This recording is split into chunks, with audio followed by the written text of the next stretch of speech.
Yo, what's going on, people? Welcome back to Football Carnage, and we got a Madrid hype / match preview right here for you guys on the channel. Big up to your damn selves. Make sure you guys smash that like button. Don't forget to subscribe to the channel, and make sure you guys turn on those post notifications so you guys are notified every time I go live or drop a new video. But people, we got a lot of stuff to talk about today, right? I wasn't able to record yesterday. I apologize for that. I had to go into the office for work. But quite a bit of, news came out, right? And we're going to get into all that. And we're also, as I said, going to be looking at the game on the weekend against Real Sociedad. And, we'll be predicting the starting 11s. We'll probably drop our score predictions as well. And, yeah, I want everybody to, get in the chat. Right? And let me know what you guys are thinking about some of the stories that we're going to be talking about. But yeah, man, big up everybody. Big up the chat. And if you guys are watching this after the stream ends, big up to you as well. And I'm going to definitely add some chapters in there if you guys want to skip around and only listen to certain parts. So yeah, let's get into it, man. I don't really want to waste that much time, but let me say what's up to the man dem in the chat. Next, what's up, bro? Says, man, you started this stream at the wrong time. I gotta sleep. We'll watch stream tomorrow. Yo, look, it's all good, bro. I know that I gotta kind of find like a good balance, right? Because some of the subscribers are like from everywhere in the world, right? So I don't even know what time zone it could possibly be for you next. But for me right now, it's the afternoon. So this was a perfect time for me to go live. But look, big up, my guy. Big up, man. Also, Jean Martinez renewed as well. 50 million release clause. Okay, yeah. We did see the reports earlier this week that Madrid, they didn't care about his injury, right? Because they believe in the talent that he has, and they wanted to offer him a new contract anyways, right? So look, I think that's great news, right? We saw him in the preseason tour, the center back, 16 years old. Unfortunately, he did his ACL in training after the preseason ended. And he's gonna more than likely miss this entire season. But he does look like a center back that has a lot of potential, and clearly the club believe in him. And if Florentino Perez, if Juni Calafat, if the board, the directors, if everybody believes that even though this kid just did a major injury, he's still good enough to get a contract extension, then, hey, look, I'm backing him. But, yeah, hopefully speedy recovery, though, for Jean Martinez. As I say, it looks like a really promising young player. So, just needs time to recover. But 50 million release clause, that's actually a bit cheap considering how we usually do business, right? Usually those release clauses be like 100 mil, be like 200 million, or be like $1 billion, But 50 million release clause, 16 years old, I'm not mad at it. So good business, right? Stanley, what's going on, bro? Big up, my guy. Welcome back. Sam, what's up, my guy? What's up? Bro, the intro was fire? I appreciate that, my guy. Which video did you like the most? Was it the one of Florentino? Wait, you're probably talking about this, right?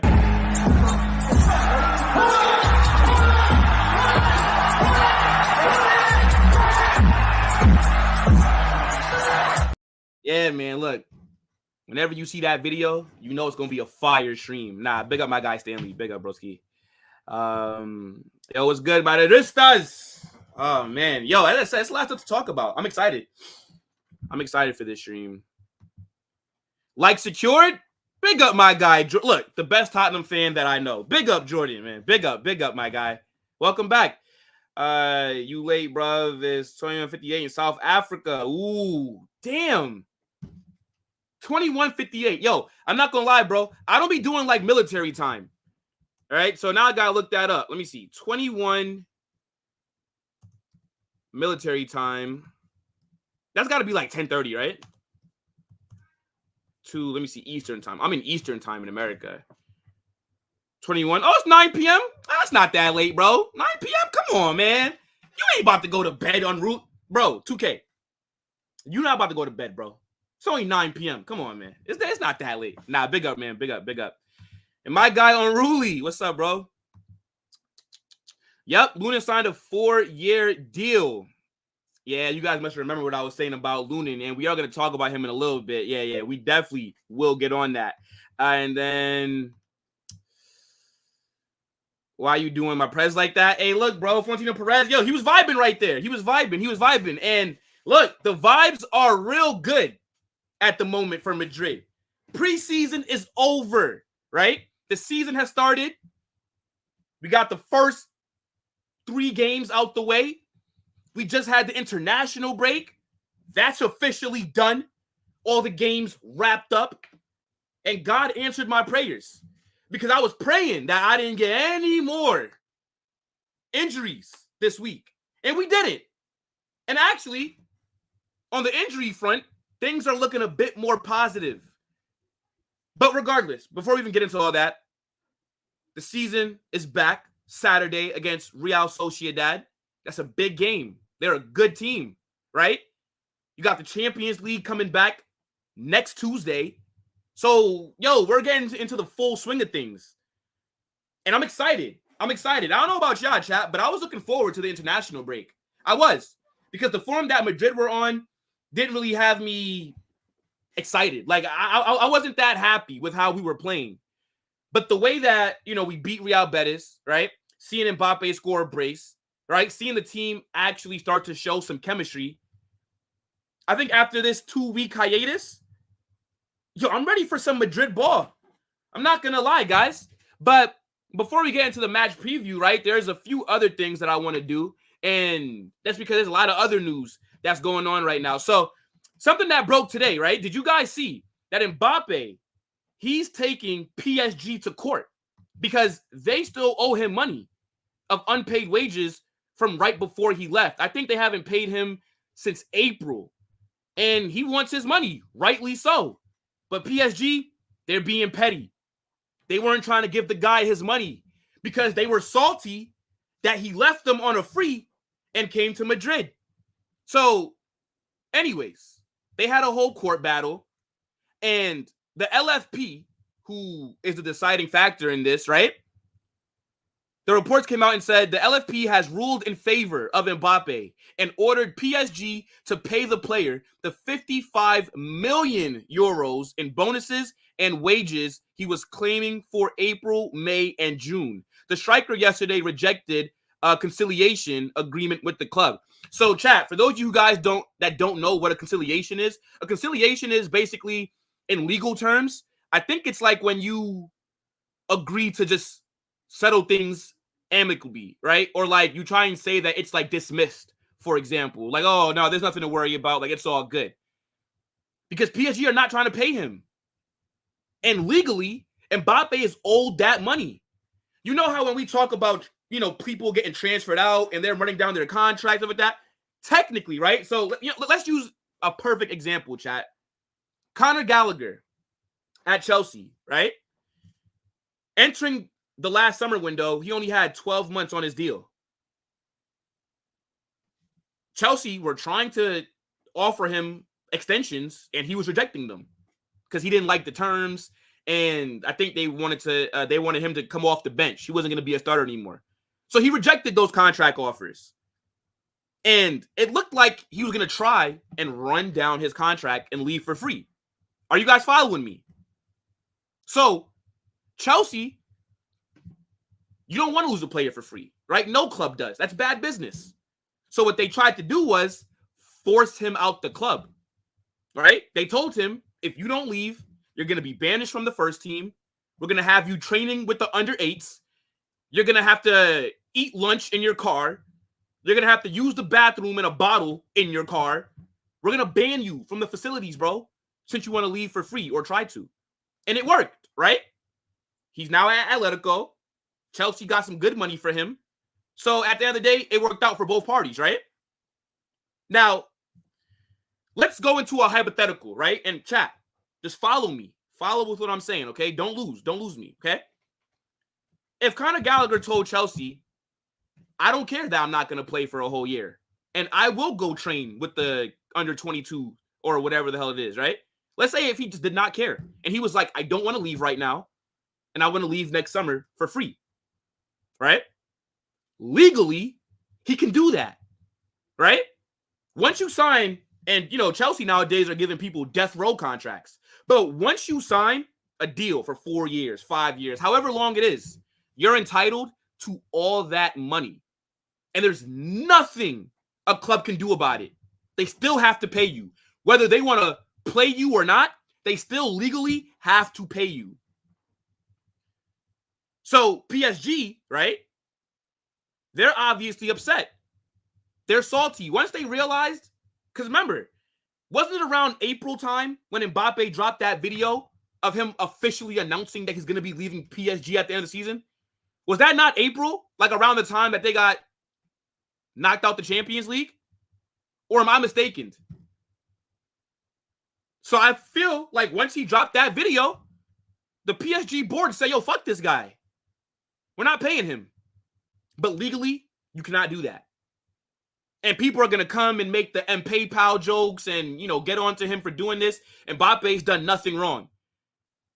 If they agree to pay you those high wages, I don't care if they were paying him, if they owed him $10, you legally owe him that. So I don't get why they even went to court. PSG should have just tried to settle this aside from court and just pay the guy his money. But again, you're salty. You're upset that he left. And it's your fault that you didn't get money for him. You guys remember back in like 2020 when Mbappe signed his extension? Or was it 2021? Yep. I think that was, right? He signed an extension with PSG. It looked like he was going to come to Real Madrid at the last minute and he ended up staying, right? Then after the first year, he told PSG that he's not going to be renewing his deal. He's not going to pick up the option to make it last for another season because he had an option. Once he told them that, PSG could have sold him a summer ago, but they decided not to. So they have nobody else to blame but themselves. They could have got 180 million for Mbappe last summer, but they chose not to, bro. Right? So what's the problem? And I always view it like this, chat. If you're with a girl and she tells you that she wants to go see other men, are you going to offer her money and gifts to stay with you? I mean, some people might, but then you're a simp. But no, if you have a head on your shoulder and if you were, you know what I'm saying? Like, if you actually got some male figures around you, you're going to let her just go. Just let her go. Let her go. Why are you going to reward somebody that's doing that? And that's what PSG tried to do with Mbappe. He told them that he want to go talk to Madrid. And they tried to tempt him with money and gifts. And it didn't work out for them. And now they're mad. They didn't want to pay him his money. And now the legal court has ruled that they need to pay him that money because he's owed that. So I don't even get how this went to court. It's a pride thing. Literally. This whole case right here is down to pride. There's no way. There's no reason. There's no way that PSG actually thought that they had a good case here to not pay him the money that he was legally owed while being employed by them. He didn't miss games in terms of he didn't, fake injuries and miss training. He was still showing up. He was still scoring goals. Why do you think you just don't have to pay him anymore? Because he's leaving you for free? That sounds like a you problem. So, yeah, it looks like Mbappe is about to get a nice payday, chat. 55 million. I mean, Jesus Christ. You know what I would do with $55 million right now? I'm telling you, it's a lot of stuff. There's more stuff that I won't do. Right? Like, it's not really that much stuff that I will not do for $55 million. That's a lot of money. But, yeah, I found that real interesting when I saw that. I was like, okay, let me touch on that for a second. But, yeah, PSG are just salty, man. It is what it is. The cringe channel again? Damn, Mahmoud. It's like that, bro.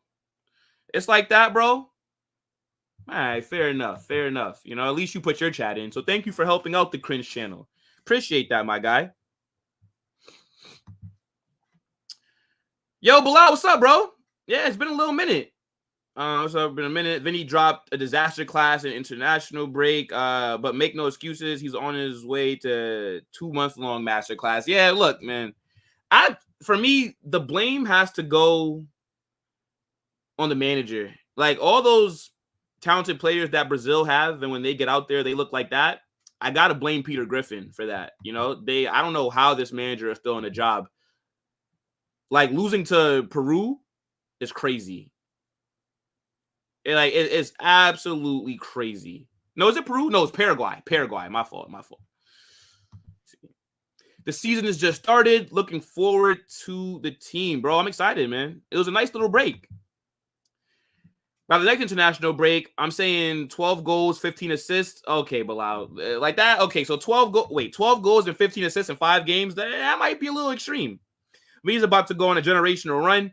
We know what he's like once the Madrid shirt is on. That's true, bro. And I think my guy RSM actually made a pretty funny comment. He was like, "Yo, Brazil just should make their kits white, and then maybe Vinny just start cooking." You know.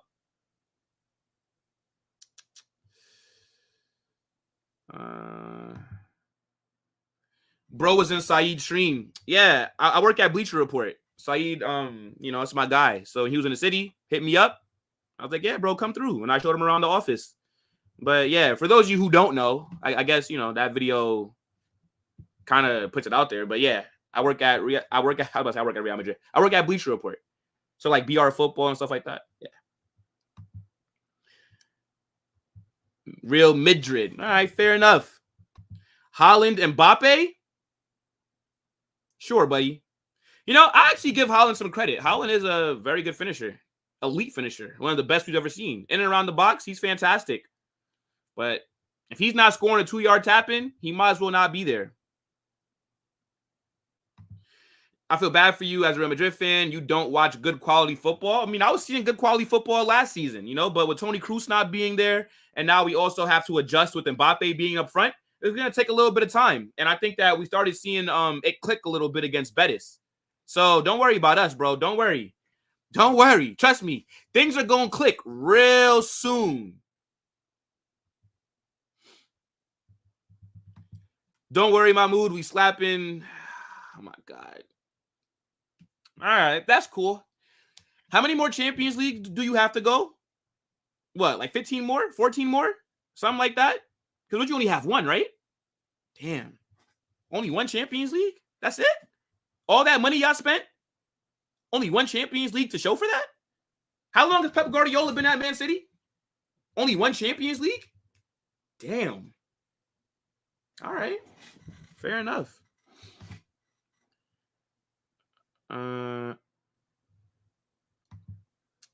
Mbappe, most overrated player in the world. Okay, that's fine.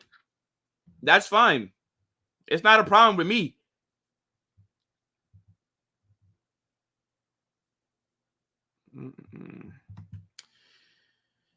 Oh my gosh, bro. What is going on, man? What is going on? What's up with y'all in the chat? What's up with all this Madrid hate? You know what it is, bro? I'm going to be real with you guys, right? And I actually big up Man City. I do watch-alongs for you guys because I like Savio. I think you guys are one of the best teams in Europe at the moment. But I'm going to be completely honest with you. Mahmoud, the other guy that's in here, the City fan who I've never seen, but big up to you. MCFC, Cry Moore, 115, River, Hussam. So, look, Mahmoud and Hussam, right? Let me tell you something right now, bro. Your club is shit compared to Madrid. You're nothing. You're nothing. You're literally nothing in the general scope of things. What the fuck is a Man City to a Real Madrid? Your little shit club that only became relevant in 2008. What are we talking about, bro? You were born. You probably don't even know Man City history. Your club is shit.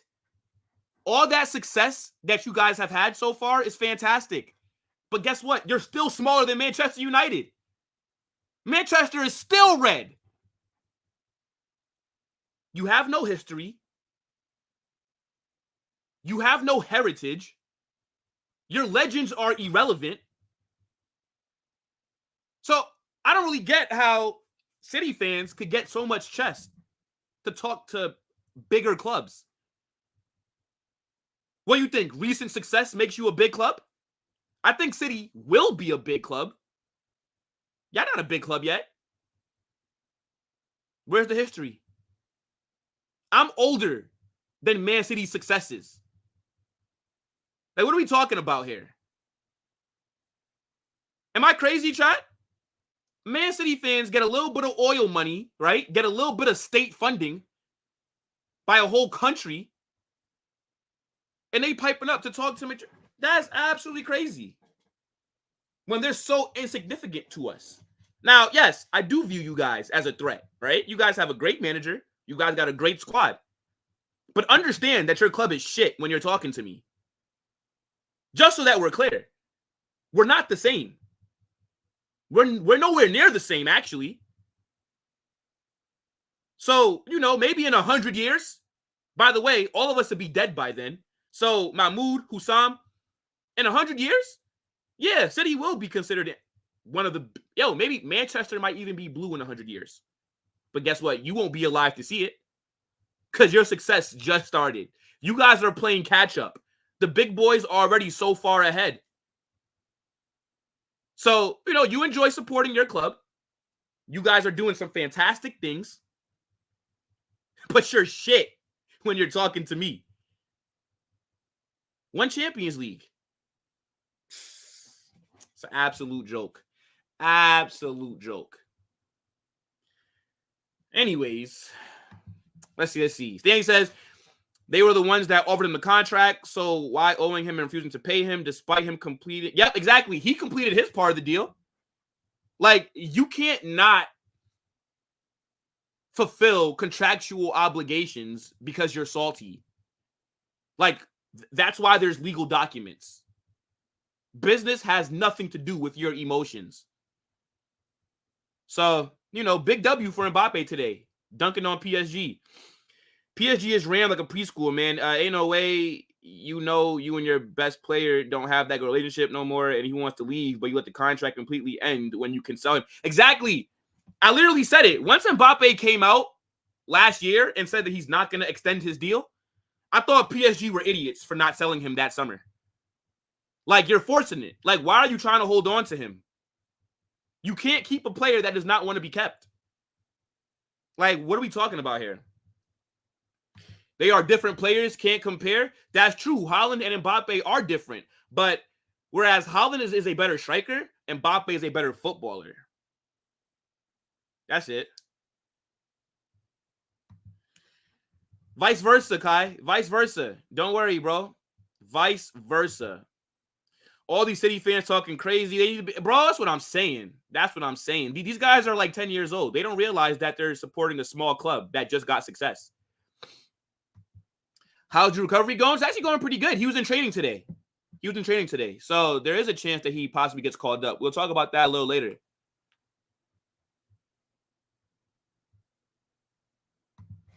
How many wins you got over us? Irrelevant. Still a bigger club. Irrelevant. Still a bigger club. Still more successful. And guess what? We could take your best player off you. If we wanted Erling Haaland, we could take him. If I wanted Phil Foden, I could take him. If I wanted Rodri, I can take him. If I wanted Kevin De Bruyne, I can take him. If I want Ederson, I can take him. If I wanted Vardiol, I can take him. If I wanted Savio, I can take him. You have to realize who you support. There's no competition here, bro. You're not bigger than Barcelona. You're not bigger than Bayern Munich. You're not bigger than Man United. You're not bigger than Liverpool. You're not bigger than Arsenal. You're not bigger than Chelsea. You're not bigger than a lot of clubs. If you guys really want to talk about it, no history. It's crazy. Haaland is a league player. When he shows up in any tournament, then speak. Mbappe. Bro, this guy Haaland can't even help Norway make a Euros. When the last time you seen Norway play in a major tournament? When the last time? They can't qualify for any of these major tournaments. You got Haaland. You got Odegaard. You got Oscar Bob. You got Alexander Sorloth. Sander Berge, right? You got all these players. And these guys can't qualify for the Euros. Okay. When's the last time Haaland scored in a semifinals or a final? When's the last time? Because I see Mbappe do it all the time. I see my guy do it consistently. Okay. No, I'm just asking. I'm just asking, guys. Literally, just asking. People hating while they can because we start to cooking. They have nothing to say. It's a fact. The team that beat you 4-0. Okay, so Man United are better than you then because they beat you 2-0 in the FA Cup, right? Oh, okay. Okay, but the logic don't apply then. Oh, all right. All right. When was the last time you beat us 4-0? Don't have to. I beat you in the Champions League last season, and then I went on to win it. I don't got to beat you 4-0. I just beat you. How many Champions Leagues do you have? How many total trophies do you have? Oh, okay. They can't talk to us, bro. They can't talk to us, 2K. What are we talking about? You can't chat with us if your legend is... Bro, their legend is literally Raheem Sterling. Stop it.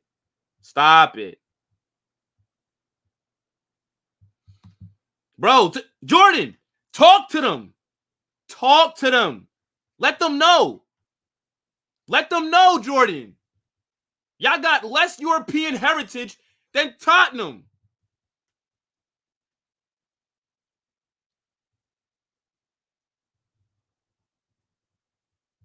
Let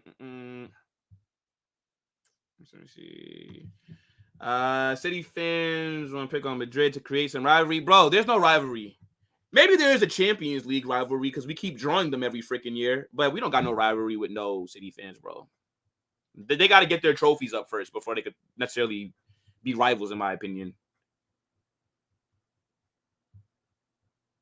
Yo, big up, bro. Welcome to the chat, my guy.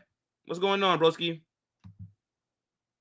Stay away from Jamal Musiala. We're going to be talking about him in a little bit as well. I'm not going to lie. We're not staying away from Musiala, bro. You better sign him to that deal. Don't let Musiala hit next summer with 12 months left on that contract, bro. You're cooked. I'm telling you that right now. Because when you think that he might stay and that contract's running down, this is what you're going to see turning up at the Allianz Arena, bro.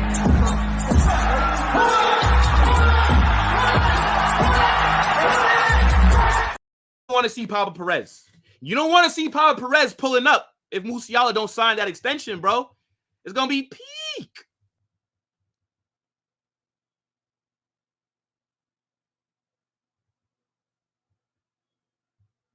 Let me see.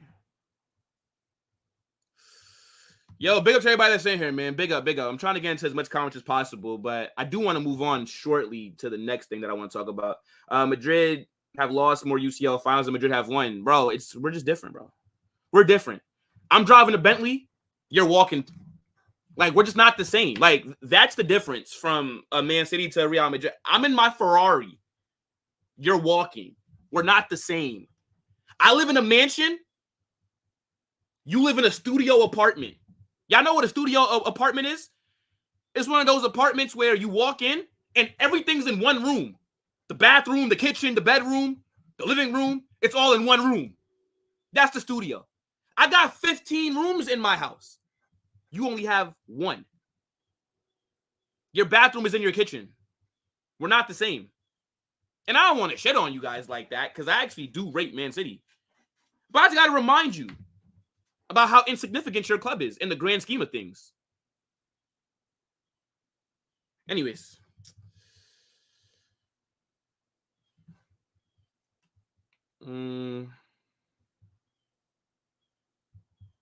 Nah, yes, look, bro, I'm not trying to roast Tottenham, you feel me?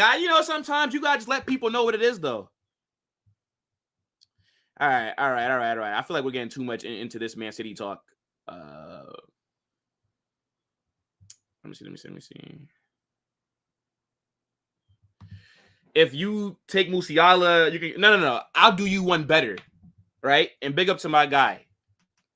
Hear me out, and then we'll move on, right? And then I'll get back into your comments in a little bit. I take Musiala, I'll give you Dani Ceballos.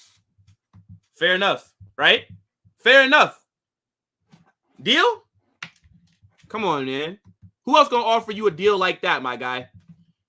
I'll take Musiala for free, and I'll sell you Dani Ceballos for maybe $20 million. Deal. All right? Big up.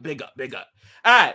Yo, let's keep it moving, though, guys, because we still do have a few more things to get into before we actually talk about the match. And I don't really want to waste, too much time. But, some news that broke yesterday was that Lunin signed an extension at the club.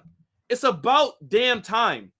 Now, you guys know, I've been very critical of the Lunin contract situation, right?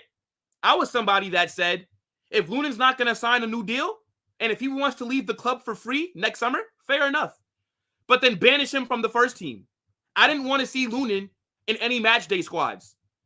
I didn't want to see Lunin in training.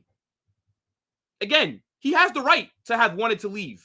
But if you want to leave on a free, then fuck off.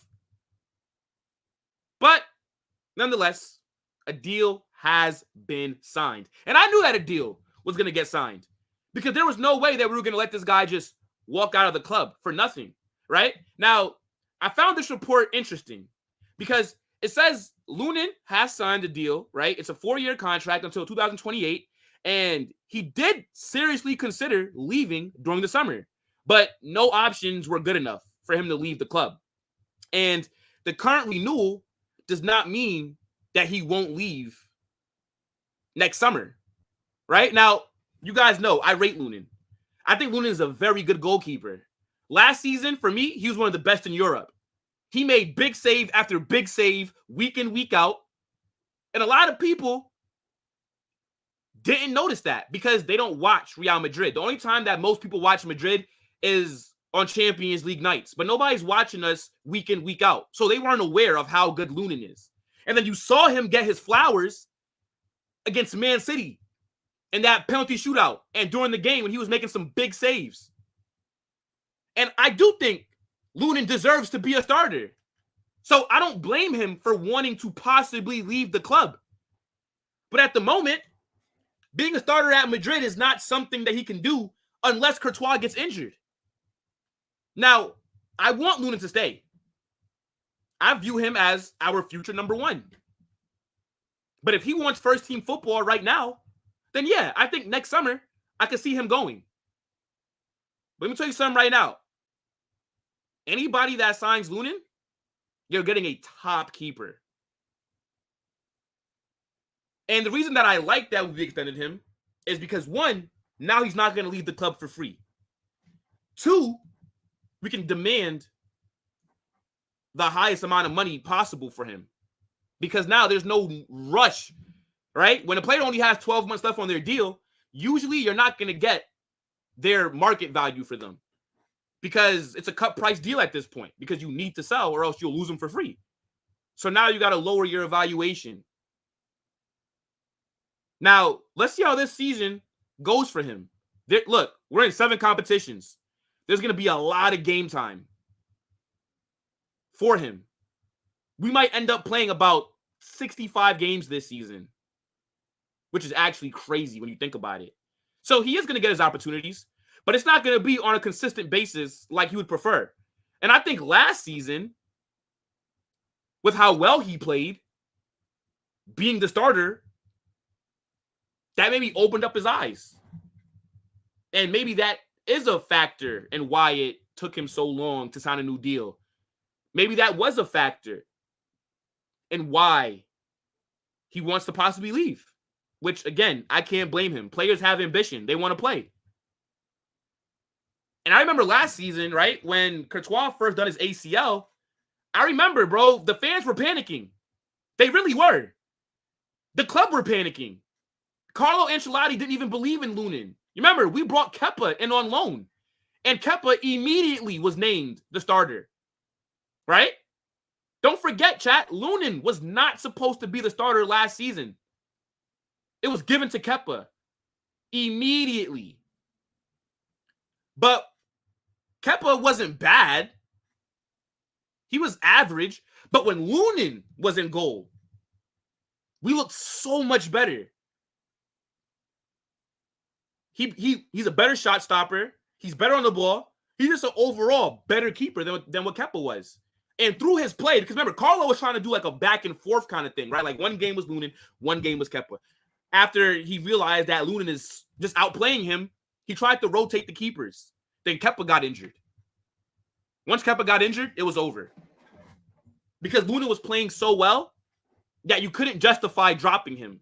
And Carlo tried to bring Kepa back after he came back from his injury. He tried to start him again. And he did one game, but it was just shaky. Then Lunin just ran away with it. Literally.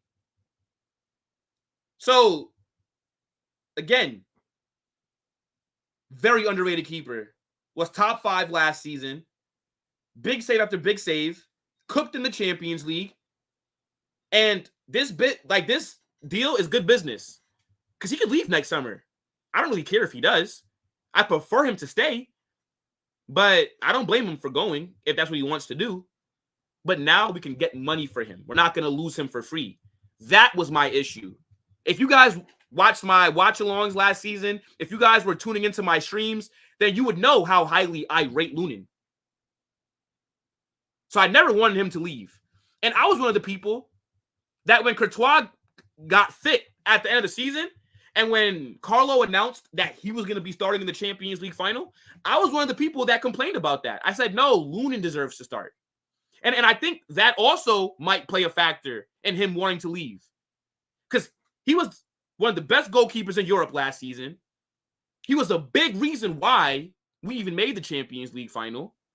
Right? Because do we get past Man City without a Lunin? I don't know. He had a huge performance. So I can't say that if, let's say, Kepa was in goal, we would have still went through. But I think him possibly getting benched in that Champions League final, that's probably where he was like, yo, I got to leave. Maybe that's what it was. But nonetheless, good business. Glad to see that he signed. W from Madrid. And yeah, let's just see what happens in the January window, which I don't see him leaving in January. I think it's more than likely if he does leave, he'll go in the summer, right? Like we see players sign deals and then leave all the time. It's not a big deal, right? Like Coutinho, this guy signed an extension with Liverpool, said that he does not want to leave the club, and this is where he's happy, and then went to Barcelona 6 months later. It's normal. It's business. It's business. And now we protect the player's value, and God forbid Courtois gets injured again.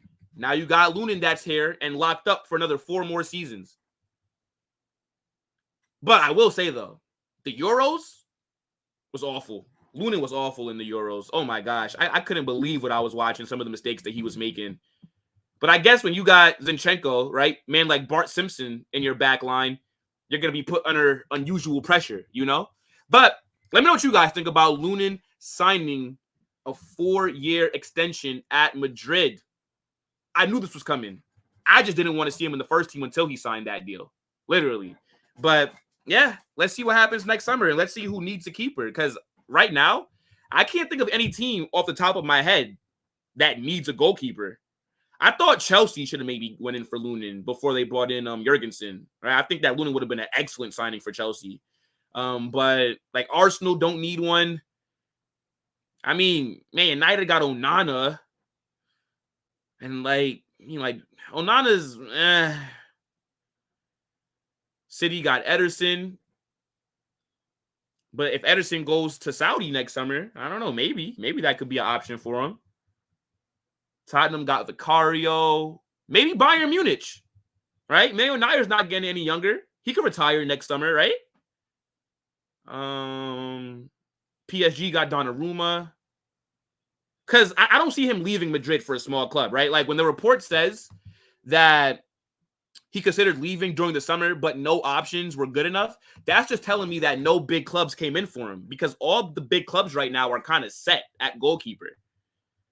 And then why would Lunin be leaving to then go be a backup somewhere else? That make no sense. If Lunin's going to leave, he's going to be a starter. So, yeah, that's kind of how I'm viewing it. It's just like, who really needs a Lunin? But Liverpool got Alisson, and then they just signed that goalkeeper from Valencia who's going to join them next summer. So, yeah, I don't really think that many people need goalkeepers. It really does seem like Lunin didn't really have that many options. So, yeah, let me know what you guys think about this. Let me get into your comments, man. Let me see what y'all saying, bro.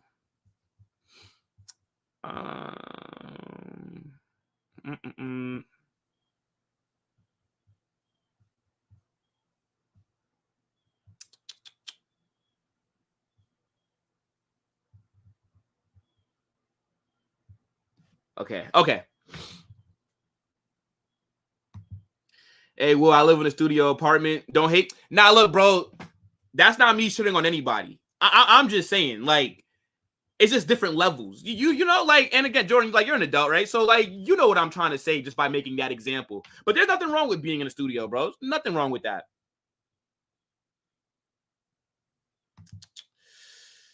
Nah, half Modric. Nah, Modric is retiring. I think this is Modric's last season playing, to be honest. Or he goes to Saudi or America. If Pop Perez knocks on that door, that knock is different. You know what I'm saying? Like, yo, other people knock, but when Madrid knock, it's a different kind of knock, chap. To be honest, I don't see Musiala leaving Bayern. Me neither, honestly. I predicted this yesterday. I think that he will sign a new deal. Like, ultimately. Bro, Bayern are one of the biggest clubs in the world. Bayern are arguably up there with Madrid and like a Barca and a Manchester United and these other clubs. Like, they're up there in terms of the size of the club, right? They're not a selling club. But Musiala only has 2 years left on his contract, right? So if he don't sign that extension, you might have to sell him. Or you can do what PSG decided to do and just lose him for free. But why would you want to do that? So for me, how I view it is, if I'm a club, if a player does not want to sign a new deal, I'm selling you. You can fuck off, bro. Like, you're not going to leave me for free. That's how I think about it. Let's see. But yeah, we'll talk about that in a second, to be honest. That's the next topic, is the Musiala stuff. I don't want words. I don't need any, to be honest. All right. I don't want to give away my talking points for the next topic. So let me see. Yeah, look. Yeah. Like, don't worry, guys. We will get into Musiala in a second. I just don't want to talk about it now because that's just my next topic, you know? So let me go through more comments before we move on to that. Sampayos.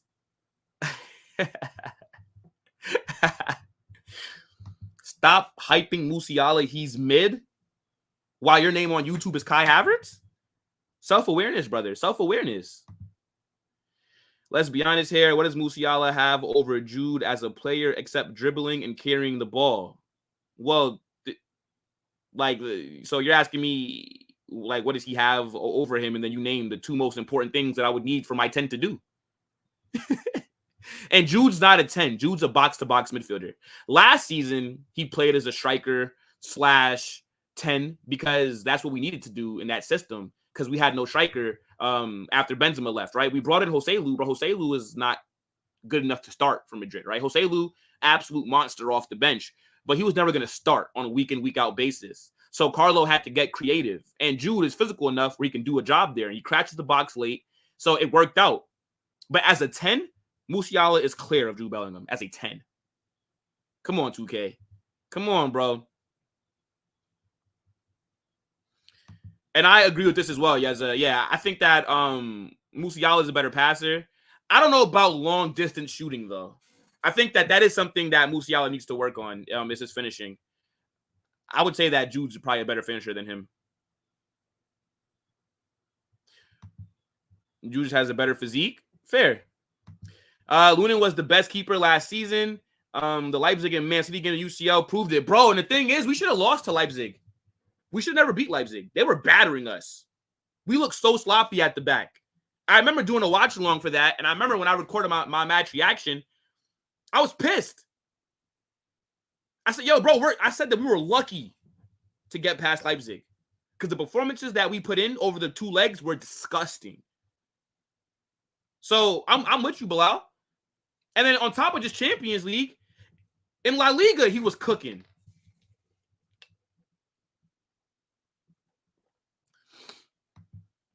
And I wanted Courtois to start 100%. Play your best team always. But the thing is, though, I felt like Lunin was in great form that it didn't matter. Now, obviously, right, if Courtois is fit, then, like, I complained about it, but I wasn't mad. Because you saw Courtois had a big game in the Champions League. So the decision worked. But I was just saying that I thought Lunin was playing so well that, and let's be honest, we should be beating Dortmund with Lunin in goal. You know what I'm saying? But I got what you're saying. No, like, bro, what you're saying makes complete sense. Like, I heard the argument both ways. Again, I wasn't mad, but I was thinking about it from the POV, like, damn, like, you know, Lunin's the reason that we're here. Look at how he played against a much better team against Man City than we were against Dortmund, you know? But I get it, bro. Courtois should start. More experience, plus is reliable. He doesn't have this thing season like most keepers. Yeah, bro. Courtois already, bro, from the first game. Courtois, bro, from preseason, the first game against AC Milan, Courtois was already in mid-season form.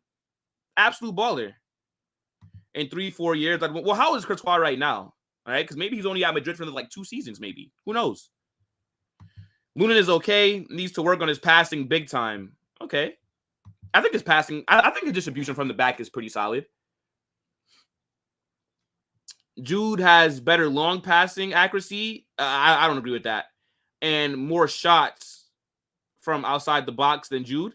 Wait, what? So Jude, okay, yeah. I don't know who you're trying to say, bro. But yeah, I think if you just go off of stats, then yeah, Jude, the stats would make you think he's better than Musiala. But luckily, I have eyes. Love Lunin, best keeper last season, but he doesn't hold the candle to Courtois. Just shows how good our keeper depth is. We need to lower Lunin's ego and have him as a backup. That's how good I think he is. So you think that Lunin's no better than backup level? I don't agree with that. And there's nothing wrong with having an ego, right? Like if you want to be a top player, you have to have a bit of ego. Because like that's how you end up, being the best. Like that's how you end up pushing yourself to get better. You know what I'm saying? So I don't necessarily mind that. If I'm being honest with you. Jordits, what's going on, bro? Yeah, man, long time. Where you been, my guy? Where you been? One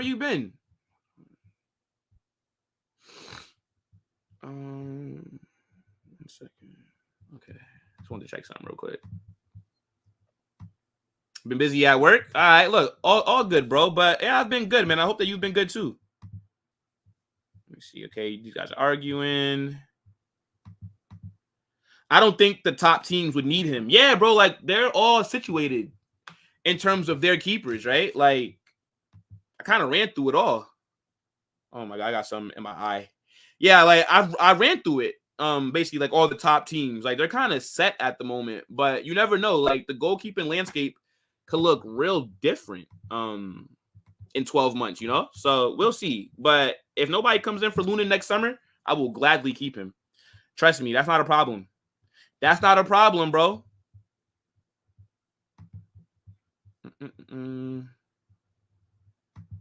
Carnage in USA got the dollars. Yeah, bro, I'm American in it. I'm American. But when I'm watching Top Boy or I'm watching Supercell, I'm from the UK, bruv. You know? The men dems outside, fam. You telling me I don't sound like I could be on one of them shows? I could do a good UK accent, bro. Like, don't have me do a whole stream in a UK accent.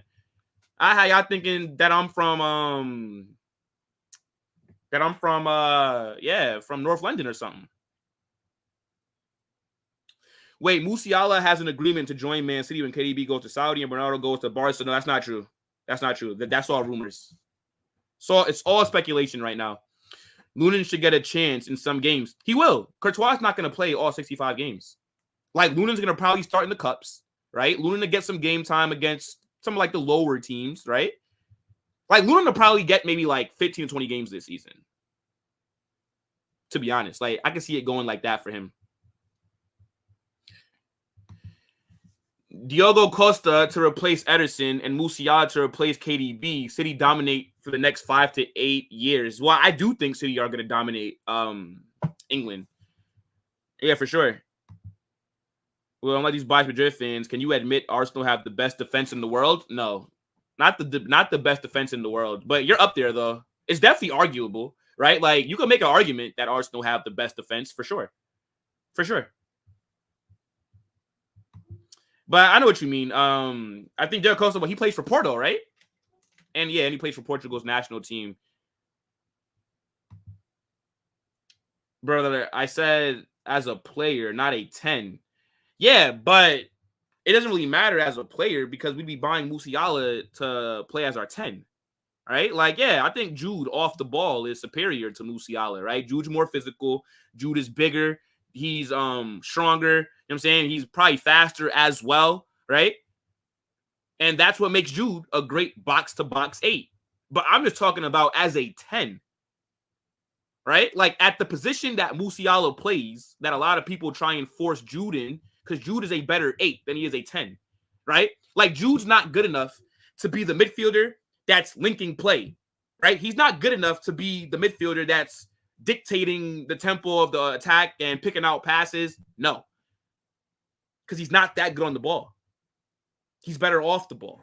So I'm just talking about it from the POV of as a 10, Musiala is clear.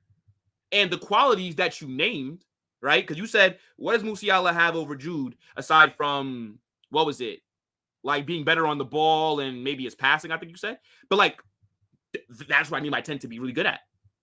And that's what Musiala is. And then, you know, it's like what Yeza said. Musiala also, I think, is better with his IQ. I think Musiala is also a better passer, right? I think Musiala, again, the only complaint that I have about Musiala is that his finishing needs to be a bit better. And Jude has it over him. Jude's a better finisher than Musiala.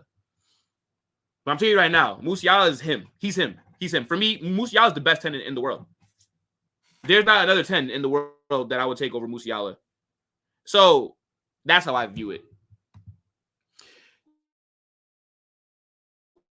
Trophies ain't everything. Huh? Okay, that's what Kai Havertz said. Well, he's already, allow him, you know? Yo, Abdallah, big up, bro. Big up. The only Barca fan that we like, chat. Big up to my guy, Abdallah.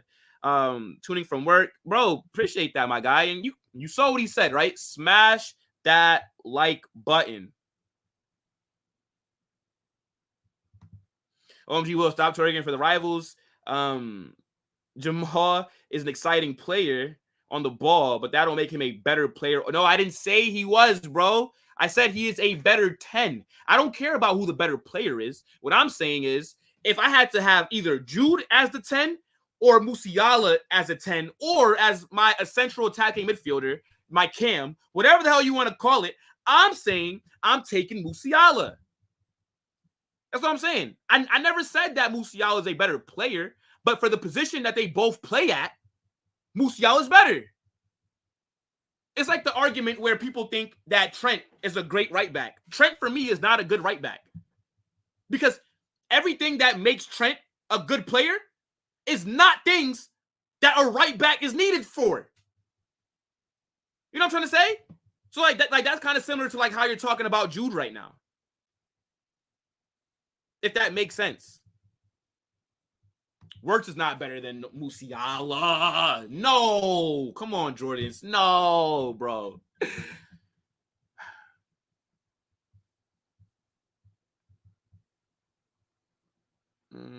That's right, though. Yo, that was a Lunin topic, right? We do have... Yeah. Okay. 1 second, chat. Getting a bit hot. All right, where we going next, chat? Actually, no.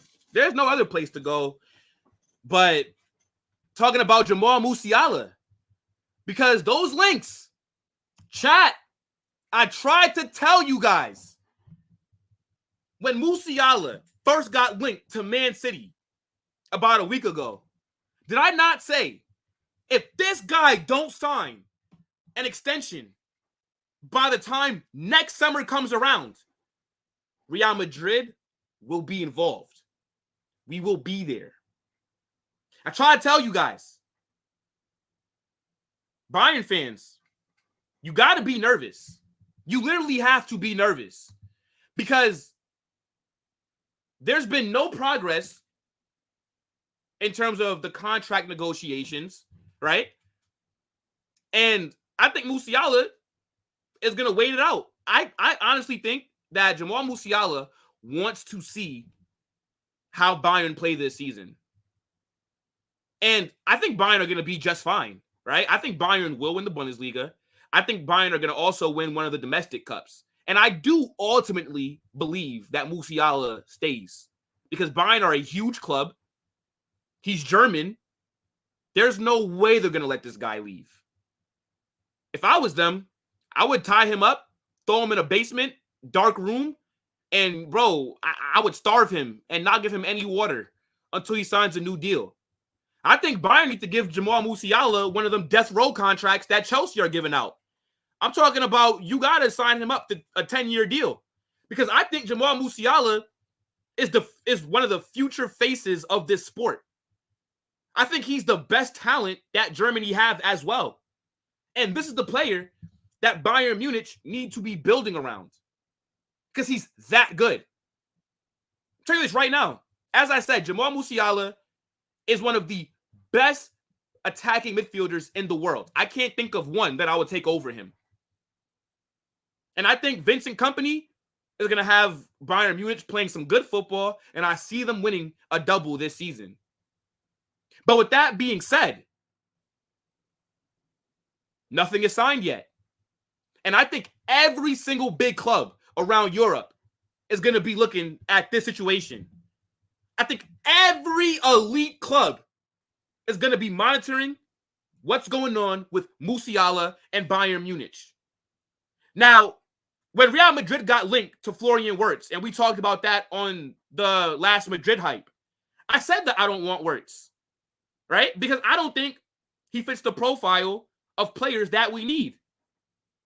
And the same could be said for a Jamal Musiala.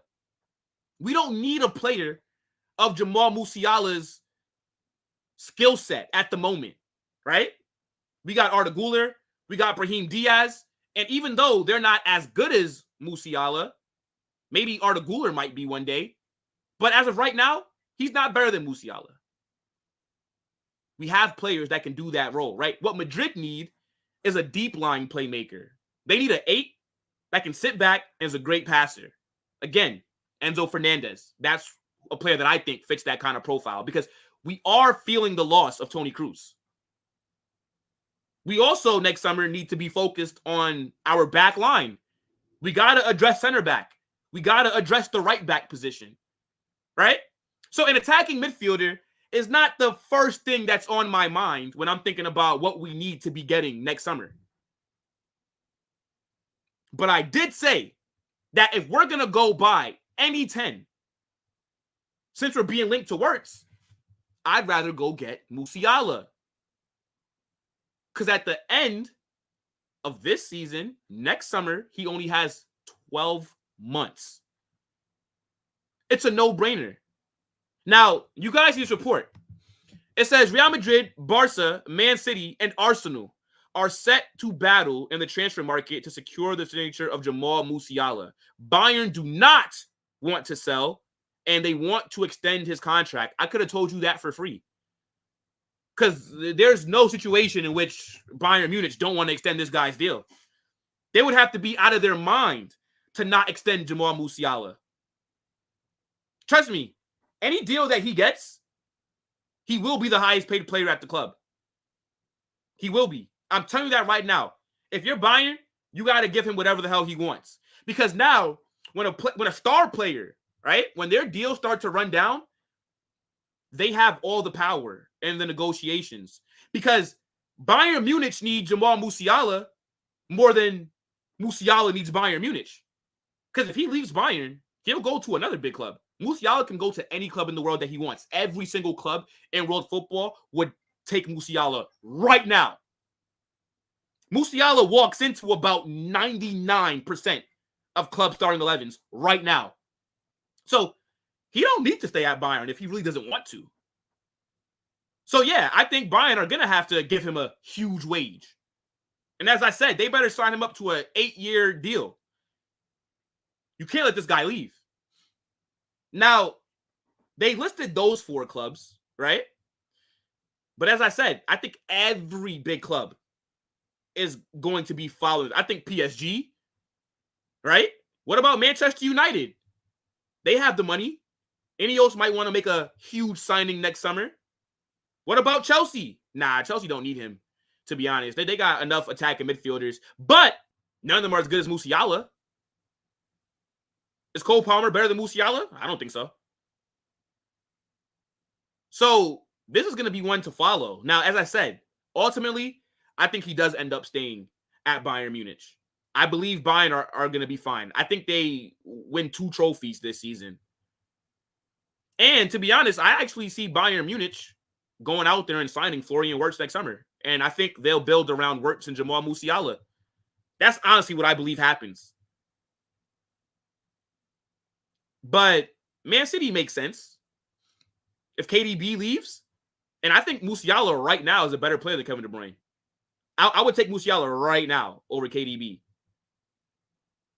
But yeah, they got to go out there and sign another midfielder that can step up and play that role. You imagine Erling Haaland getting service from Musiala? It's not going to be a drop-off. And also, that Pep style of football suits his skill set.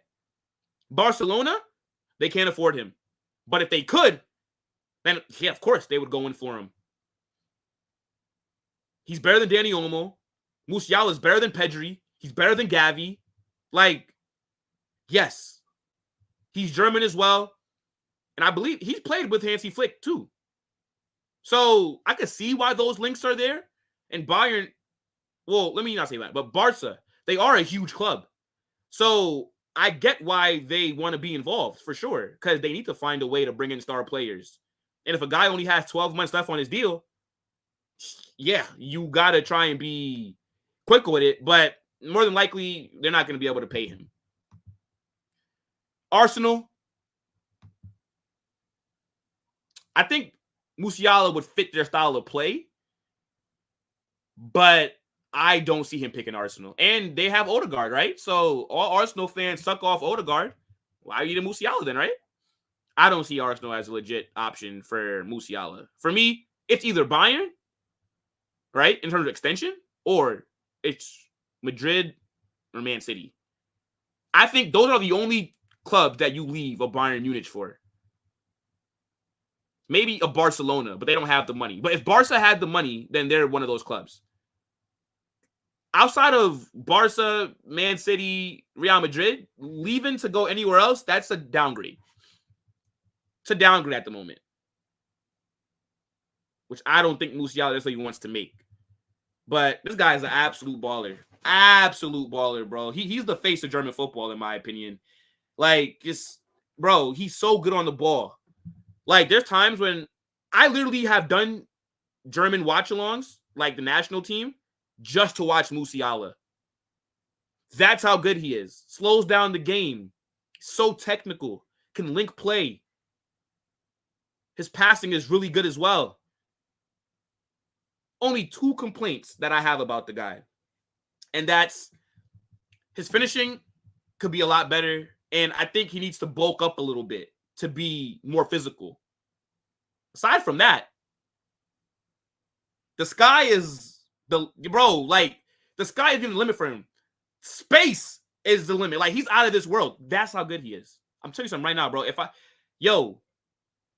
Musiala leaving Bayern is just as devastating for them as Mbappe losing as PSG losing an Mbappe for free. Like, that's how significant, that's how much he means to that club.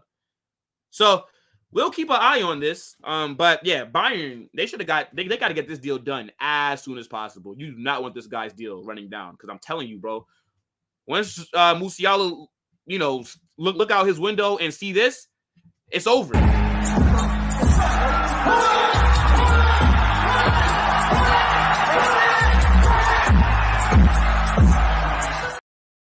And then when Edu and Barcelona's president tries to call him, and then when they find out that he's not going to just be able to play for scraps and they got to actually pay him a significant wage, this is what Barca and Arsenal are going to say. So we don't have the capacity. Just don't have it. But chat, I want to know what you guys think. Where do you think Musiala ends up? Let me see what y'all saying. Let me see. Bro, have you watched Wirtz? I have. He's not better than Musiala. No, he is not. In my opinion. You can have your opinion. That's cool as well, my guy. Yo, Joel, what's up, bro? Absolute scrub. What's going on, fraud? Wirtz is not better. Yeah, that's what I'm saying. Question, is the EPL now boring? Looking at Saturday, fixtures are all boring. Best I can do is Bournemouth to beat Chelsea. The EPL is not boring. It's just what you see in other leagues, right? Like when the top teams are going against the bottom teams, it looks unappealing, right? But for me, the English Premier League is the most entertaining league in the world. It's a farmers league, right? City have made it now a farmers league, but it is still entertaining. And yeah, that Chelsea-Bournemouth game is going to be going on the same time as the Madrid game. So we won't be able to watch it, even though I wish I could watch it because I do want to see how my guy Sancho does at Chelsea. But yeah, I mean, the games on Saturday aren't necessarily exciting. But we will be doing a Premier League game Saturday. Which game is it? We're going to be doing Man City versus Bournemouth. Savio watch-along. We will be there. And then after that, we'll, do the Madrid one, and then we'll call it a day. But I get what you mean. But Sunday is North London Derby, right? That's something that's pretty interesting. We will take Musiala, but he doesn't start over card order. Okay, not finishing that comment. I feel like I'm wasting breath sometimes when I'm reading some of these chats that are trolling me. Maryland's squad building is stinky. Another central player, but no right wing. I think you mean Madrid, right? Okay, I'll say Maryland.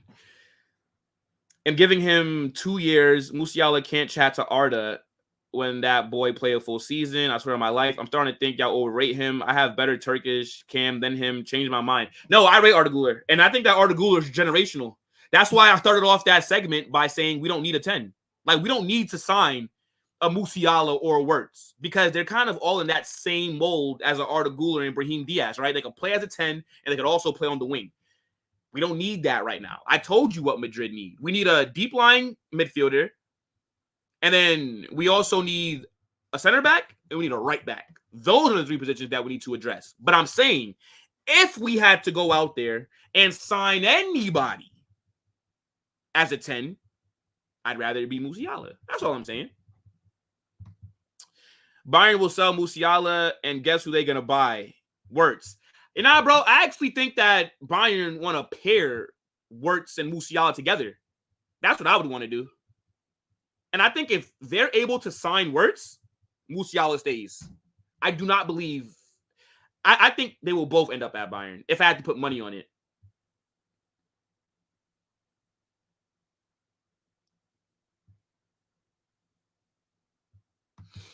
What's my real name? Why you got on my real name now? Well, Carnage, whatever. This Bayern team are slowly building around Musiala. I mean, well, that's what they should be doing. And they also do have some other contracts that are running down. For example, Leroy Sané only has a year left. Alphonso Davies, year left. Joshua Kimmich has a year left. So I don't know what they're doing in like the contract renewal department, but they're crazy. So I think it's best for Bayern to keep, of course. Madrid need Rodri? No, we got Tchouaméni, Jordans. We got Tchouaméni. I don't need Rodri. I'm good. Let Rodri stay at Man City. Don't need him. Got Tchouaméni, and then I got Camavinga. I don't need a Rodri. I knew you was going to talk about Enzo once we got that deep. Bro, I didn't even talk about him too much. I just named him. Okay. You know what, chat? And 2K, give me another deep line playmaker. Enzo is just always the first one that comes to mind. But give me another one. Right? And again, I just say Enzo because I do like him. I think he's a good player. But that doesn't mean that we got to go get him. But we just need somebody that fits that role. But nah, you already know. Once I say deep line playmaker, you know that, Enzo's getting name dropped. You already know that, my guy. Bro, you really not appreciate Wirtz. Bro, no, Wirtz is a good player. He is, but he's just not better than Musiala. He's not, in my opinion. Bayern should make him the highest paid player. Oh, no, he will be the highest paid player. They won't have a choice. Szoboszlai or Musiala? Musiala. But I like Szoboszlai. Szoboszlai's skill set is... Szoboszlai is a better finisher than Musiala. His ball striking is unreal. Szoboszlai is a good player, bro. He's a really good player.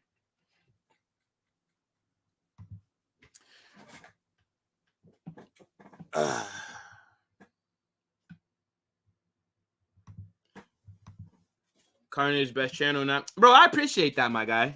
Big up, man. Big up. Yeah, like I don't try and be biased. Sometimes I'll be a little bit biased. Like that's just natural, right? Like if you're a fan of a team and whatnot. But I try not to be, bro. And I could give praise when people deserve it, and I could also critique when people deserve it, But big up, my guy. Big up. Zaire, what's going on, bro? How you always join when I talk about Musiala? See, it's you and Jacob, right? Jacob has his Cuti Romero Raiders on, and then you got your Musiala Raiders. The minute that I say Musiala, my guy Zaire is all the way in Saudi. I'm in America, and he hears me. He has to come in and put a chat. And now, big up to my guys there, man.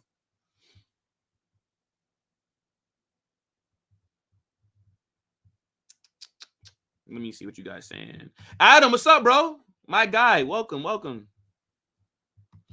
True, but as a gunner, why can't Nwarni play Raw Shaken because Odegaard injured? Well, I mean, you're going to have to figure something out. But I guess it's maybe because, like, do you really want to start him, his first ever start in a North London derby, going against that Tottenham team with Ange Postecoglou's tactics of pressing, high line? I don't know. That seems like a real bad situation to throw Nwarni in. But if you're a part of the team, if there's an injury, you should be able to get used, or else why are you there, right? So I would start him, see what he's made out of. Throw him in the deep end. If he sinks, he sinks. If he swims, now you got an absolute baller on your hand.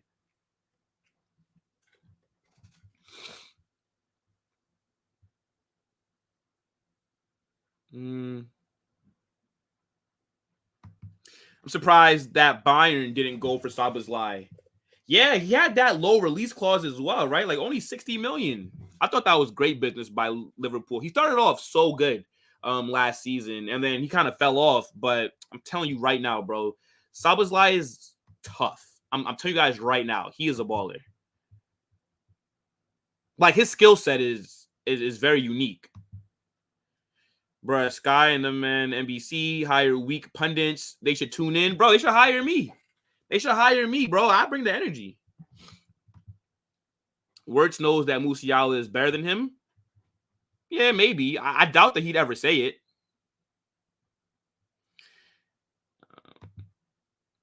Bro, why yelling at me, 2K? Why yelling at me, bro? Nah, I'm fucking with you. Well, I always say this. Fabian Ruiz is another guy you can get.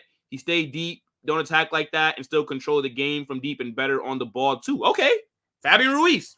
There you go.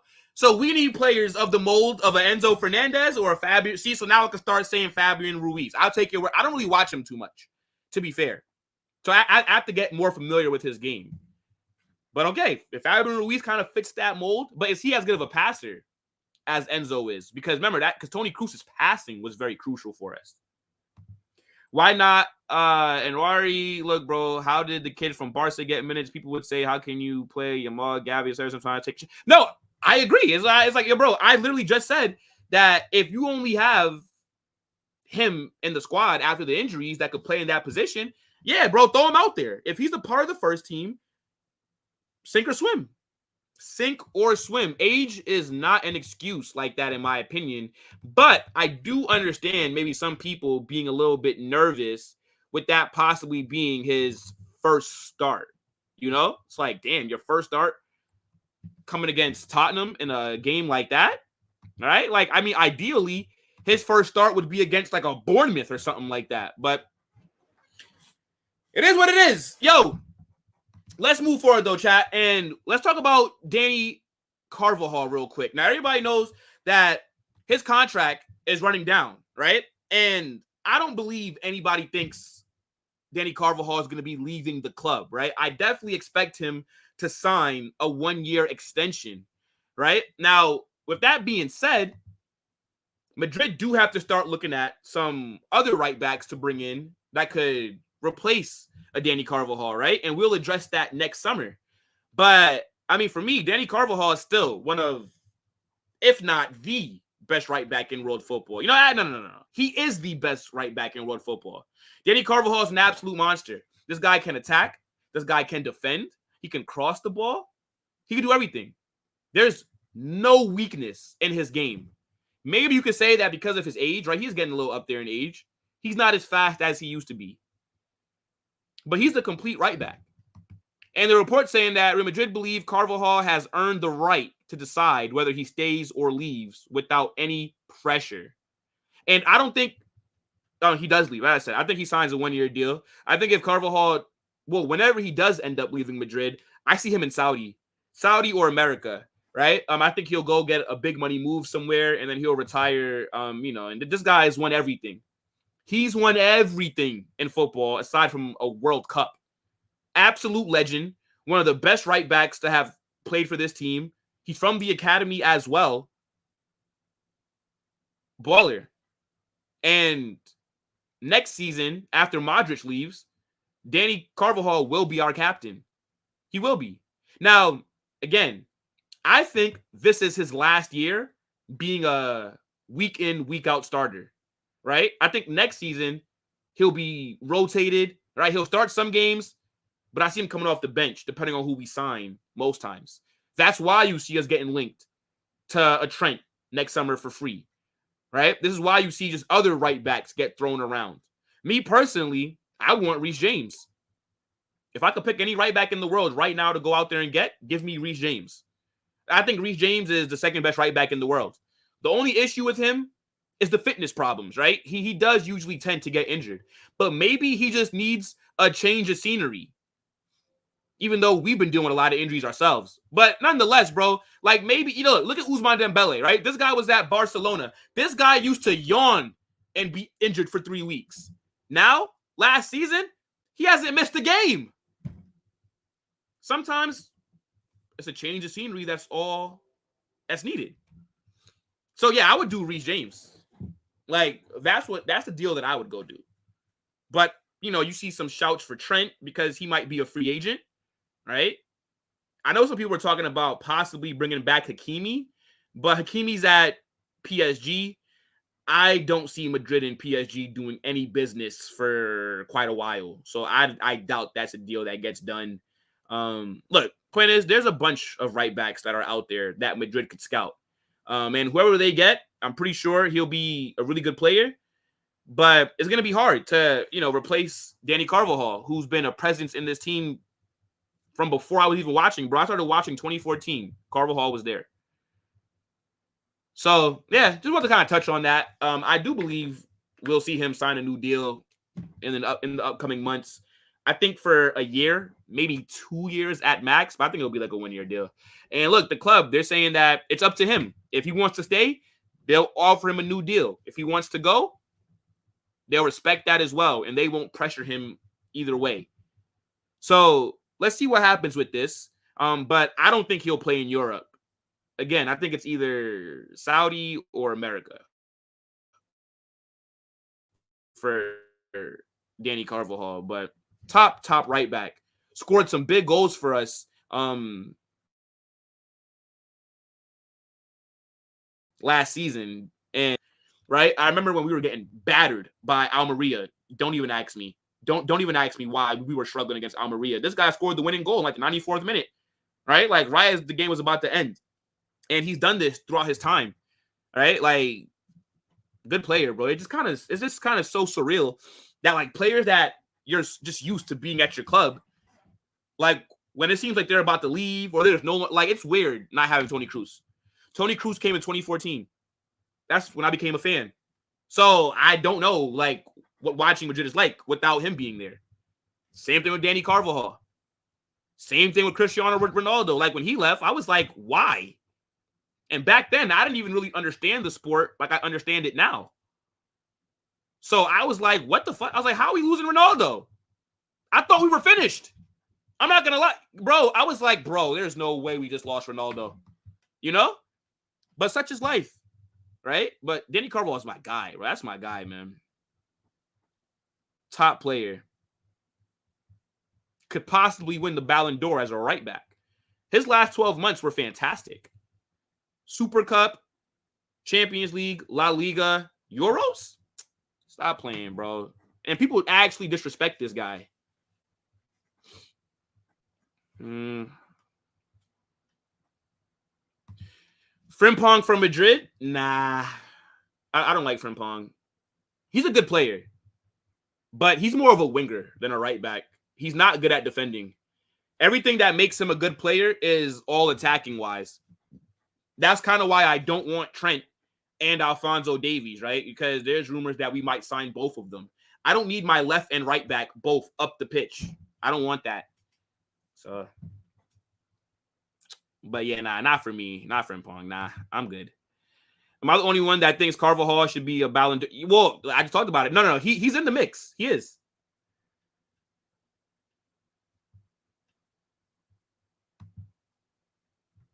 Yeah, bro, top player. I didn't start watching in 2010. I watched in 2014. Oh, you're talking about Spain. Yeah, he won everything but the World Cup. I don't think Dani Carvajal has won a World Cup. No.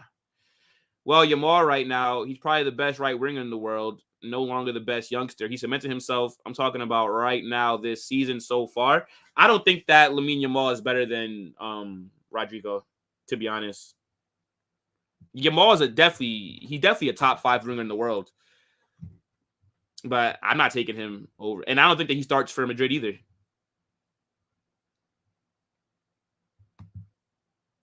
Mazraoui? Nah. Mazraoui couldn't even start at Bayern Munich.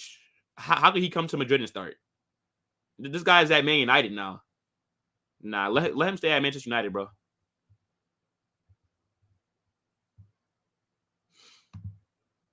Dani Carvajal is a complete Viking. He's good on the ball and off the ball, good in attack, good in defense, good in when he won duels, knows when to do dirty work. Bro, exactly. Like, there's nothing that I could complain about him. Ben White? No. Good right back, though.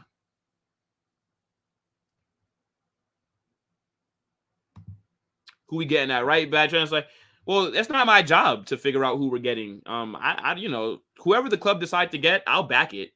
I'm just telling you who I want. I want Reece James. Chelsea got Malo Gusto. Give us Reece James. Marcelo couldn't defend. Like that, okay. Marcelo wasn't that bad in 1v1s. Obviously, he was better on the ball, and he was better going forward. But the thing is, again, we had Dani Carvajal on the other side. So it's not like both my fullbacks were just all attacking, right? That's what I'm saying. Like, I would take Trent. I would take Alphonso Davies, but I don't want both of them. It has to be one or the other because we can't be so unbalanced at the back because we'll get cooked on counters. Especially how we like to start off slow every damn game. That wouldn't be good for us. You know?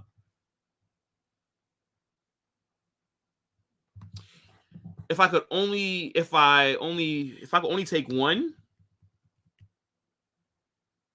I'd say Trent. I would say Trent. If I could only pick between Davies and him, then yeah, Trent. Because Trent's a better passer, right? And that's something that we need, right? It's somebody that can, put the ball into dangerous areas. And our right back spot isn't as good as our left back, right? Because at left back, we have Ferland Mendy and you have Fran Garcia. Fran Garcia is a very good left back, and he's a very good crosser of the ball. At right back, all it's there is Dani Carvajal, right? I mean, you got Lucas Vazquez that can play there, but Lucas Vazquez is more of a winger that we've been playing at right back because we don't have no cover for Carvajal. So I would say Trent for his skill set. So it's a little bit more needed than an Alphonso Davies. Thiago Dalot, good player. Portuguese, Manchester United. Yeah, he's solid right back. Frimpong will be your Marcelo on the right. Nah, our Marcelo, the disrespect. I don't think Frimpong will ever reach those levels. Not at you, bro. Let me see. Dani Alves and Marcelo are the best right backs in modern football. All right, fair enough. But yeah, just let me know what you guys think about this. And okay, now we've been live for an hour and 26 minutes. Oh my days. All right, we're gonna probably be live for another like 15 minutes. Okay, chat. And what we got to get into, right? Hold on. Okay. Let's get into the match preview for Real Sociedad. Right now, Madrid coming into this game on some pretty decent form, right? Beat Real Betis. Mbappe scored a brace. The team looked like it was clicking.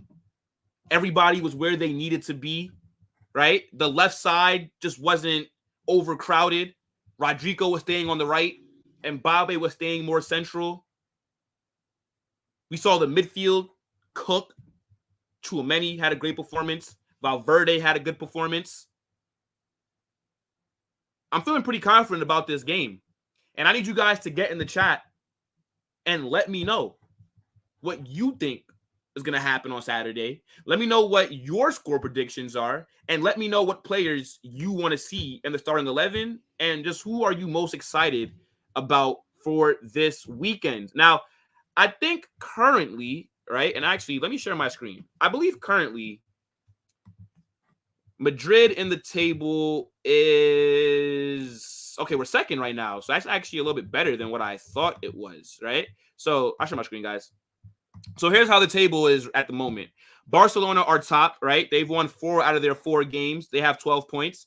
Madrid right now are sitting second only because of goal difference, right?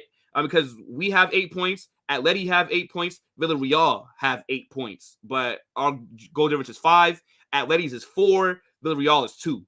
So we're technically second, right? And I think the form that we've been on early on in the season has been shit. The fact that we dropped points against Mallorca and Las Palmas is an absolute disgrace. So I'm expecting a statement on Saturday. We need to go out there and we got to put 3 past Sociedad. I'm going 4-1. That's what I'm expecting. That's what I'm demanding from the boys on Saturday. Now, no disrespect to Real Sociedad because they are a pretty decent team, right? You got Zubamendi, you got Kubo there. So they got some players that can hold their own. But I don't care. We literally need to put in a good performance. And where are Sociedad at the table? So we're sitting second at the moment. Sociedad are 12th. And they're not on good form. They've only won 1 game. They've lost 2 games. And they drew 1 game. So there's no excuses. But we know how it goes, right? Usually when teams are playing against Madrid, all of a sudden their back line turns into prime Italy. These guys are defending like they've never defended before. So we'll see. But what I'm looking forward to is how are we going to start the game, right? A big complaint that I have is we start the games slow. It's like the players eat a big breakfast before kickoff or they eat a big meal. I don't know what it is, but we always look lethargic. We always look like we're holding on for dear life in the first 20 minutes. And then we just seem to grow into the game, and then we start playing better. I actually want to see us just play good from kickoff.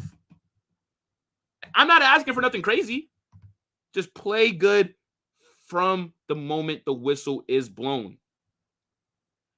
But yeah, this is where we're sitting, right? We still are behind Barcelona. The pressure is on us. Barca have done their job. Hansi Flick has them playing some great football. They're cooking at the moment. We're the ones who are struggling. So we can't afford to drop points. They're already 4 points ahead of us. So we got to go out there, and anything less than 3 points is a disgrace. Now, I do want to talk about some team news, right? Because heading into the international break, right, there were just so many injuries, right? Like Tchouaméni, he had to come home from the France team because of all the reported, they found like some knocks or whatever. Same thing with Ferland Mendy. Then there were the reports that Eder Militao was injured. Then like Arda Güler, he had like an ice pack on his calf because he was feeling some discomfort.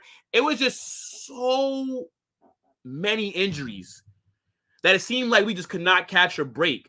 And it was actually pissing me off. Because in my head, I'm like, bro, we were in this similar situation at the start of last season. And instead of going out there and addressing some areas that we were thin in, the club didn't do anything in the summer. So I was pissed off.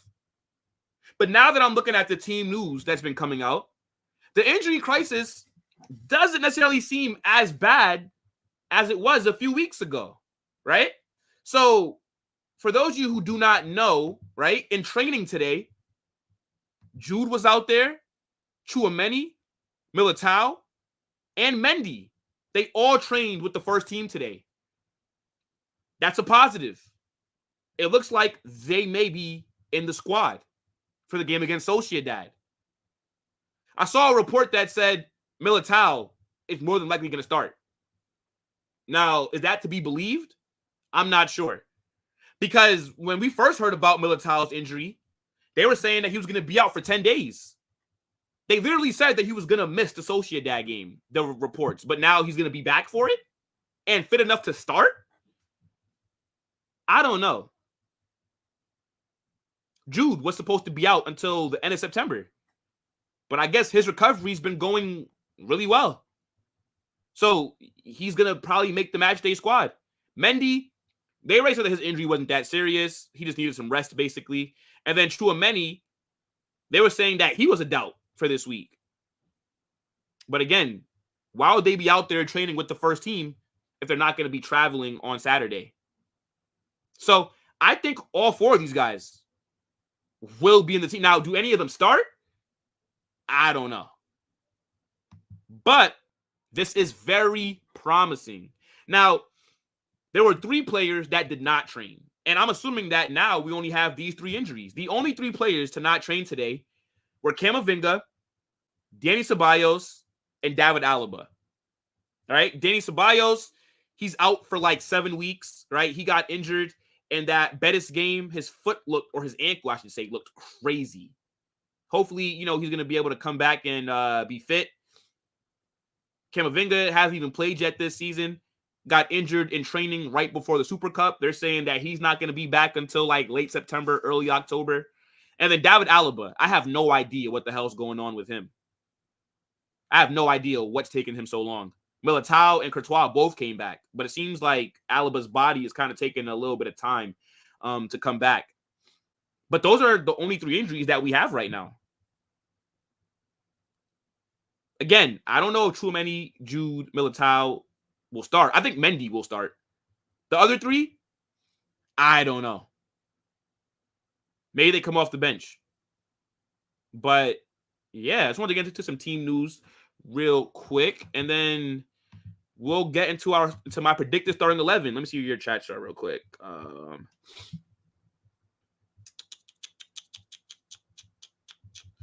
Manchester versus Brentford predictions. Brentford usually play you guys really well. I see like Man City like 2-0, 2-1, something like that. But you guys will get 3 points, I think.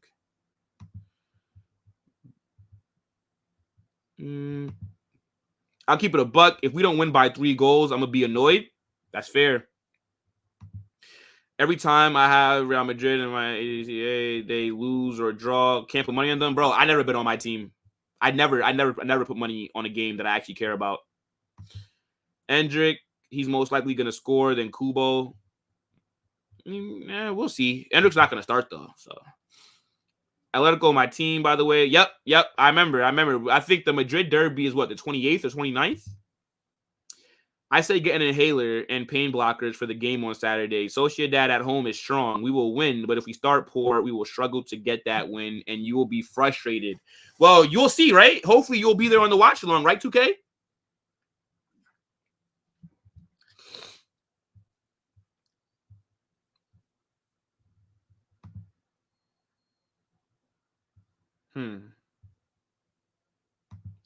Let's talk about Jude Bellingham injury update. Bro, he's training.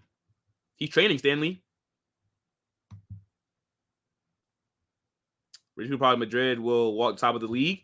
Yeah, we need Barcelona to start slipping up a bit.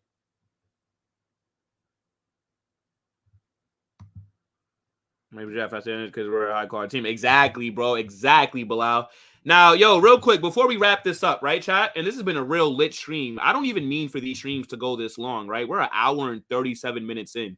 But, just talking to the chat is so much fun, bro, that, like, time gets lost on me. But I got to start, shortening these a little bit, right? Like, we should only be going maybe like an hour and 15, hour and 20 max sometimes. But it's all good. All good. Now, I'm about to show you guys the 11 that I think is going to start, right? Now, let's see. All right, that's what we'll do, right? And you guys could drop who you want to start in the comments, right? Or you guys could just put your starting 11, like what you would want to see happen, right? So, we're going to change this formation. I'm personally going to go with a 4-2-3-1, right? So, Courtois in goal, obviously, right? Then after Courtois, right back, we're going to do Carvajal. And also, something to keep in mind, chat, is that the Champions League is back next Tuesday, right? So we will be going against Stuttgart on Tuesday. So that might also impact who starts.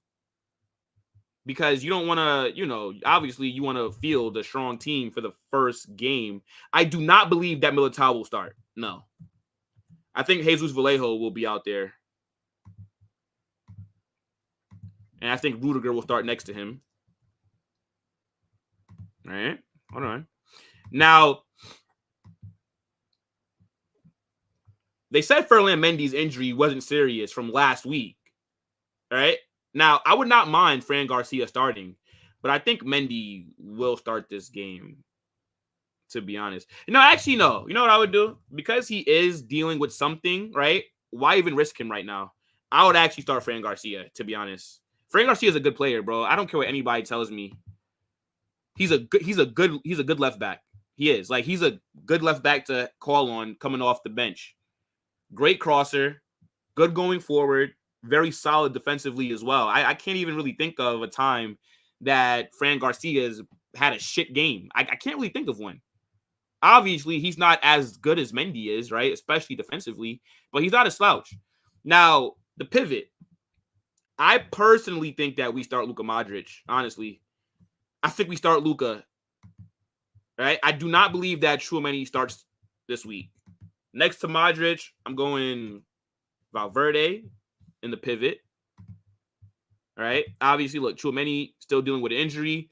He trained today, but why just throw him out there, right? In the 10, I was going back and forth between Brahim and Arda, but I don't like that Arda Güler did not play the last game. That made absolutely no sense to me, that Arda Güler was not out there. He didn't even get subbed on. I think Arda must start this game. And for me, Arda's best position is in the 10. And I think when Rodrigo, who I'm going to put on the right, when Rodrigo starts on the right, and when he kind of drifts in, because Arda Güler is also good enough to play as a right winger, when Rodrigo drifts in, Güler drifts to the right. So the balance is still there. And Brahim Diaz can do that job too. And Brahim Diaz can start on Saturday, and I would not mind it. But I need to see Arda playing. I think Arda should be starting every game while this midfield is dealing with the injury bug at the moment. He needs to develop better, right? Because this guy's an absolute baller. Generational talent. Left wing, Vinny. And then up top, Mbappe. Let's continue that goal-scoring form, Mbappe. I'm going to need you.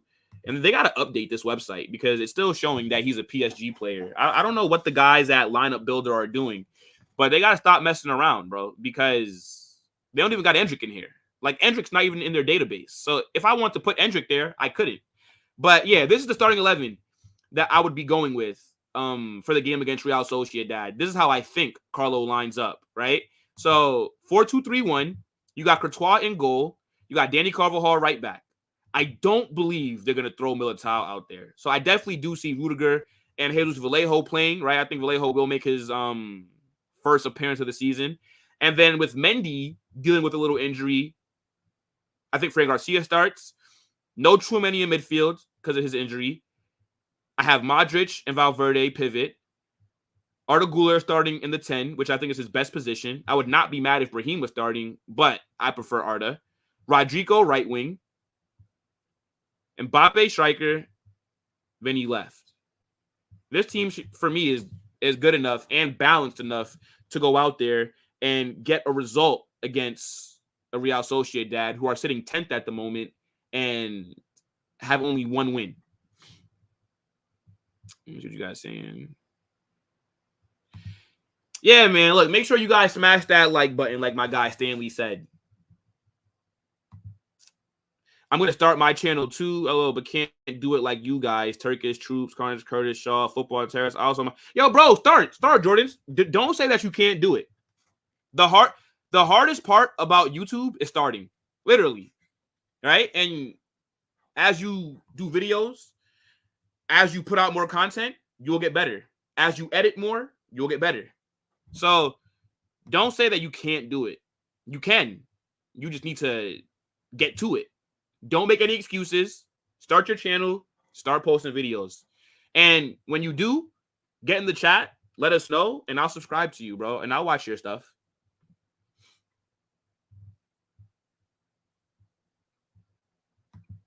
So you want Courtois, Fran, Vallejo, Rudiger. Oh, okay. So you start Vasquez, Fede, Modric, Ceballos is out. 2K. Vinny and Bobby Rodrigo. Okay, so we actually basically have the same team except for no Vasquez for me. I have Dani. I wouldn't mind Vasquez starting, right? And maybe you would rest Carvajal since we got the Champions League on Tuesday, right? But yeah, Ceballos. Why would you want to start Ceballos? Even if he was fit, we saw him start against Betis and he did nothing.